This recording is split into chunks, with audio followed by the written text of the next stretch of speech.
Okay, taking up with the Lusitania sinking. Uh, the there, there's still things about that. It's over 100 years later. For one thing, there were survivors out there in the cold water because the Atlantic never really gets that warm. That's not the factor. But people on the shore saw the ship blow up and sink. And it was hours before anybody went out to pick up the survivors out of the water because they were afraid the submarine was still there and would attack them. There's another thing. To the Germans in the immediate aftermath, that U-boat commander was a hero. They summoned him back to Berlin. The Kaiser was going to give him a medal. It was all this big to-do. And then they pick up on how this is like playing in newspapers and such around the world, and how they're being cast as inexcusable barbarians, vile, barbaric, subhuman, practically. Uh, this cowardly submarine lurking between the waves and attacking an unarmed passenger ship and killing civilians and citizens of neutral countries. And somehow they didn't see that coming, so the sub commander was quietly got back on his ship, and or boat, I should say, and they tried to let it drop. He survived the war, the sub commander did, and testified at an inquest in Britain after the war, where he said he only fired one torpedo. And yet the people on the ship heard a small explosion followed by a very large one. What's up with that? For one thing, a 1915 model German torpedo is not going to sink a ship that big. Surely not in 18 minutes. So something else was going on. So, and this is something that's made the rounds for a century now. It didn't come out till after the war. It seems, the way the story's been told, the British government was trying to sneak into the country a load, a cargo of small arms ammunition. And I once had a colleague here who taught history after being a dean for many years. He was from Massachusetts and said his great uncle had been a plant manager at a Remington Arms ammunition factory in Springfield, Massachusetts, and had signed the cargo manifest when the stuff was put on the Lusitania. I don't know about that. And that the first explosion is the torpedo, and the second explosion is the ammo dump going up. That would make a big enough bang. The story continues to unfold. Dr. Robert Ballard, famous for discovering the wreck of the Titanic now some 35 years ago, made a career of exploring famous shipwrecks, and he took a look at the Lusitania. It's not in terribly deep water. It's reported it's lying on its side. It's very badly deteriorated, but he was able to take a good look at the hull and the area of the ship where the ammunition was supposedly stored showed no damage, and there was actually no evidence that there had ever even been any ammunition there. So that could be a story just growing in the telling. I think maybe the updated version is it wasn't actually shells, ammunition. It was some kind of chemical used in the manufacture of ammunition. So that could be it. But the impact was shattering to Germany's image of being a civilized country. No civilized country would do that. So back to where we branched off into that, Germany's use of technology seemed barbaric. One little snide comment. If our level of having civilized values as a nation can be gauged partly by what it takes to shock us, and a submarine sinking a passenger ship without warning, that should shock us, and it did, but only, this is going to sound funny to you because you ain't that old, only 30 years later, the United States would deliver nuclear bombs on two different Japanese cities. It brought World War II to an end, It's probably just something that had to be done, but you know, if sinking a ship would shock us, what would that do? Of course, it didn't shock us because we did it, and it saved far more lives than it took. And sometimes in war, those decisions have to be made. Okay. Um, Not all Americans favored the Allies, at least in the first couple of years. Now, the most prevalent ethnic identity among Americans was people who had ancestors from England or from the British Isles. The second most prevalent were German Americans. They'd been coming in large numbers since the late 1600s. Now, today it might mean that you kind of have a German sounding name. You figure your ancestors may come from Germany back there somewhere, don't know when they were, who they were, anything like that.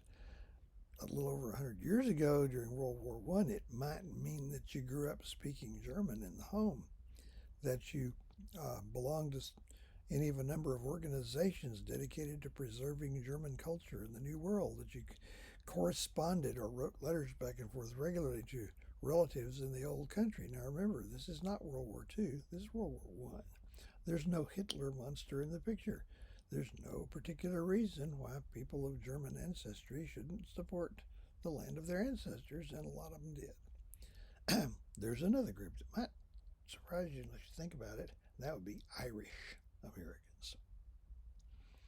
Ireland was part of the United Kingdom. Seats in Parliament, the whole thing had been since 1800. Hated every minute of it. The English had been trying to rule over the Irish without their consent since the 1100s. And the Irish, a lot of them, they were for anybody who was against England. If hostile space aliens had attacked London, the Irish would have helped them. So the British government had to just walk on eggs to keep from alienating support for the war among the Irish. And indeed, on Easter Sunday 1916, there was a major uprising in Dublin, Ireland, against being part of the United Kingdom, which is also known as Great Britain. It failed, but it was bloody. Okay, so we're taking kind of both sides. Let's see. Next question up here. How and why? What time I got? How and why did the Wilson administration attempt to stop the war? President Wilson, as I've told you, is a pacifist. You're a pacifist if you believe there's never an adequate justification for having a war. No war, no how, no way, no time. And Wilson came by that honestly. As a child, he lived in Atlanta, Georgia, and in 1864, when Sherman's Union Army came burning its way through, he watched that with his own impressionable little 8-year-old eyes. Lifelong pacifist. And Wilson was an academic. Woodrow Wilson remains to this day the only American president to hold an earned doctoral degree. He was a very popular professor of what they call political economy, which is a kind of a amalgam of history and government or political science. We don't have it anymore, but at Princeton University. So he could have fascinated us all for days on end with Europe's bloody history, where in the 17th and 18th and into the early 19th centuries, they seemed to be stuck in a war syndrome. They'd have this big old war, last several years, and of course, there would be winners and losers. Now, what emerged over the years was something called balance of power international politics, where the goal when you have a war is to try to come up with a settlement that doesn't leave anybody dissatisfied enough to roll the dice again, but they never could make it work. So you'd have a war, winners and losers. The losers would lick their wounds, update their weapons and tactics, and raise another generation of sons to send out on the battlefield. And then here we go, it'd be another war 20, 30 years later. Each one led to the next, like dominoes knocking each other over. This had culminated in the wars arising out of the French Revolution, which began in 1789, and the career of conquest of Napoleon Bonaparte, who had taken over in France. around 1800. And when Napoleon went down for the last time at the Battle of Waterloo in 1815, Europe had been at war almost continuously for 22 years. That's when you say, all right, that's it, that's enough, we've had it, let's not do this anymore. And indeed, although there were internal uprisings, there were some kerfluffles out, and imperialist things out on the far side of the world, and there was this little thing between France and the German states in 1870-71. Europe ran up a 99-year record without a major international war on the continent of Europe. And Wilson is afraid that if this war ends like the ones have in the past, with winners and losers, and the losers are dissatisfied, all it will do is start this thing up again. And that we'd be looking at a perhaps centuries-long string of wars, with each one leading to the next, war after war. So he also knew that they'd never had a big war without us being drawn into it. So the best way, the initial way to keep us from being drawn into it, is to get the European powers just to call it off. Let it go. So to that end, on 2 occasions, about a year apart, in January 1915, when the war's been going on about 5 months, and again a year later in January 1916, President Wilson sent his closest friend and personal advisor, Edward House, over to meet with the governments of both sides. We had full diplomatic relations. Incidentally, I was looking for videos of World War I, and one of them mentioned Colonel House. They called him Colonel House. He had never even been in the military. He'd never even been a private, let alone a colonel. And if you're a colonel, your next promotion, you're a brigadier general. But he just looked like one, Colonel House. And Wilson's message presented to the leaders of both sides was inviting them, and I don't think he would have used the words, but it was true, this war really wasn't about anything. It wasn't about anything. It was a big old accident. But just lay down your arms, return to your pre-war boundaries, let it go. They all listened with great interest, but nobody is willing to do it. Why not? It's consuming human lives at a dazzling pace, day by day. Here's the deal. Do you settle for a tie if you think you got a chance for a win? Generally, no. And let's say that you're the leader of any one of these warring countries, and you go along with Wilson's proposal, and you call in the reporters. I got some good news, guys. They say, oh yeah, what's that? War's over. Wow, what did we win? You have demanded of and received from your people enormous sacrifices.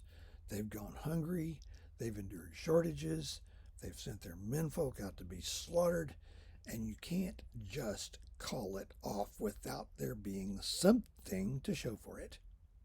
And there wouldn't be anything to show for it. So he just meets with blank stares. Okay. Wilson's next attempt was more ambitious. Wilson had been thinking a lot about how to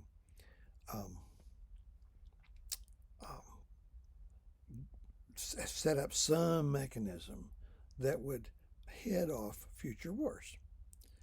Wilson based this on some rather naive beliefs. One, he believed that the nations of the world desire peace above all things and will opt for it if given the opportunity.